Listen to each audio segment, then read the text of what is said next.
पिता और पुत्र के रिश्ते की सीख देती हृदय स्पर्शी कहानी। खाली हाथ।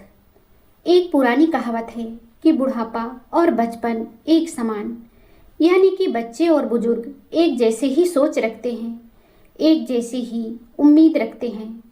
तो चलिए सुनते हैं एक पिता और पुत्र के रिश्ते की दिल छू लेने वाली कहानी। रोजाना की तरह आज भी राजीव शाम को ऑफिस से घर लौटने पर घर के बरामदे के बाहर बाइक खड़ी की तो देखा बरामदे में कुर्सी पर बैठे उसके बाबूजी आज भी उसे एकटक नजर से देख रहे थे। राजीव के एक हाथ में बैग था और दूसरा खाली। आज राजीव वहीं बरामदे में उनके पास ही खाली पड़ी कुर्सी पर बैठ गया और पूछा, पापा कैसे हो, सब ठीक है ना? पापा ने मुस्कुराते हुए जवाब दिया, हाँ बेटा मैं ठीक हूँ, और तुम?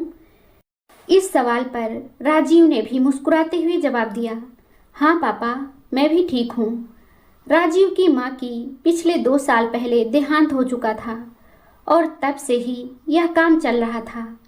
जब शाम ऑफिस से राजीव लौटता तो बाबूजी उसे यूं ही बरामदे पर रखी कुर्सी पर बैठे मिलते। ऐसा लगता जैसे वह राजीव की प्रतीक्षा कर रहे हों और राजीव को एक मासूम बच्चे की तरह गेट खुलने की ही प्रतीक्षा करते हुए मिलते। इसके बाद वह बाहर घूमने चले जाते और वह अपने कामों में व्यस्त हो जाते। यह सिलसिला यूं ही चलता रहा। न जाने एक दिन राजीव को ऐसा लगा जैसे बाबूजी उसके हाथों को देख रहे हों। आखिर क्या देखते हैं उसकी समझ में नहीं आ सका। राजीव से बड़ी उसकी एक बहन थी जिसका नाम रागिनी था, जो टीचर की नौकरी करती थी और नौकरी और घर गृहस्थी में व्यस्त होने के कारण वह इस बार रक्षाबंधन में एक ही दिन रुकने का प्रोग्राम बनाकर राजीव को राखी बांधने घर आई। राजीव की पत्नी प्रीति दोनों बच्चों को लेकर दोपहर में रागिनी से राखी बंधवाकर अपने भाई को राखी बांधने अपने मायके चली गई। घर पर केवल बाबूजी, राजीव और उसकी बहन रागिनी ही रह गए।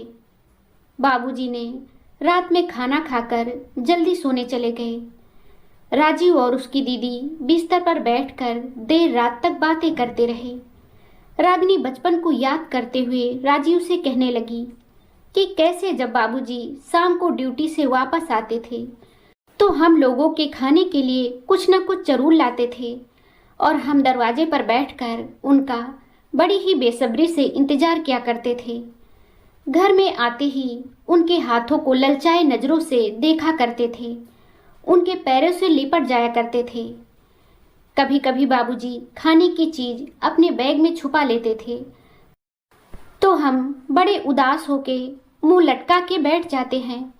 तब मुस्कुराते हुए बाबूजी बैग में से खाने की चीज निकालते थे तो हमारा चेहरा कितना खिल उठता था। तब समय के अनुसार हम बच्चों के लिए उस बैग में रोज कुछ ना कुछ नया होता। फिर मम्मी हम दोनों भाई बहनों को बराबर में बिठाकर बड़ी प्यार से खिलाती। कुछ बचता तो माँ बाबूजी को खाने को देती, वरना हम बच्चों के खिले चेहरे और मन देखकर ही वह दोनों संतुष्ट हो जाते थे।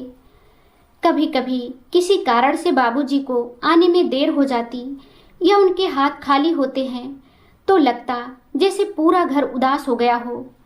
रागिनी बचपन की यादों को बता रही थी और राजीव के दिमाग में बाबूजी के खाली हाथों में कुछ ढूंढना समझ में आने लगा। अपनी दीदी से बचपन की बातों को सुनते हुए अचानक राजीव को याद आ गया कि मम्मी के जाने के बाद घर में विशेष कुछ बनता ना था, क्योंकि पत्नी प्रीति भी कामकाजी होने के कारण उसे किचन में जाने का समय ही कम मिलता था। यही कारण था कि शादी के बाद जब तक मम्मी थी तब तक बाबूजी और उसके खाने पीने की विशेष चीज़ों की कभी कमी ना रही। वैसे तो घर में खाने पीने के लिए सब आसानी से उपलब्ध होता था। पत्नी का व्यवहार भी पिता के साथ अच्छा ही था। राजीव यह सोच के बहुत ही बेचैन हो गया कि मुझसे इतना बड़ा अपराध कैसे हो सकता है। क्यों मैं भूल गया कि बच्चे बूढ़े एक समान होते हैं। पिछले वर्षों की व्यवस्था से मुझे और प्रीति को बच्चे और बाबूजी की छोटी मोटी इच्छा के बारे में कुछ सोचने का मौका ही नहीं मिला। बच्चों के साथ साथ बुजुर्गों को भी लगता है कि जब कोई बाहर से आता है तो कुछ न कुछ खाने के लिए विशेष मिलेगा ही मिलेगा। राजीव ने अपने यह मन की बात अपनी बहन रागिनी को बताई, जिसको सुनकर रागिनी के भी अपने भाई के साथ आंसू बहने लगे।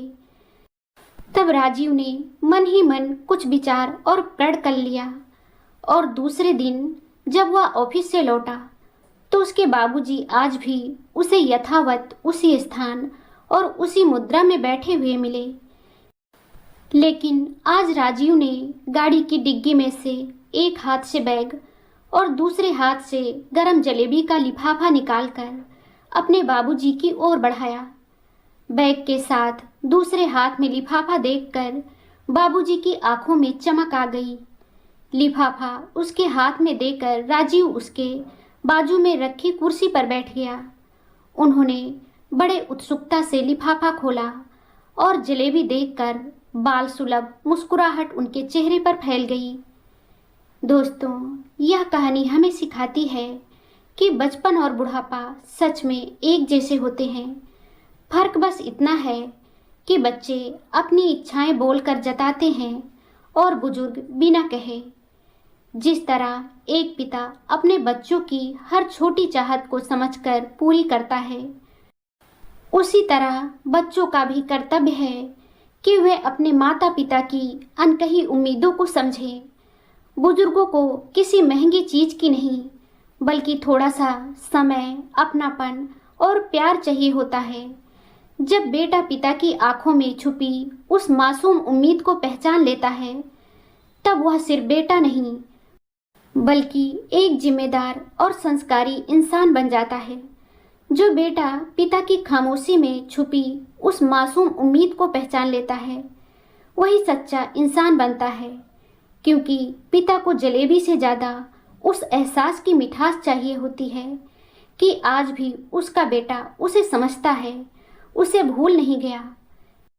देर से ही सही, लेकिन जो संतान माता पिता की भावनाओं को समझकर उनके चेहरे पर मुस्कान ला दे, वही सच्चे अर्थों में अपने जीवन को सार्थक बनाती है।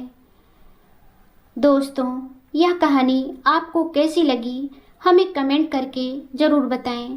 अगर आपको ये कहानी पसंद आई हो तो लाइक ज़रूर करें, शेयर करें और चैनल को सब्सक्राइब करना ना भूलें।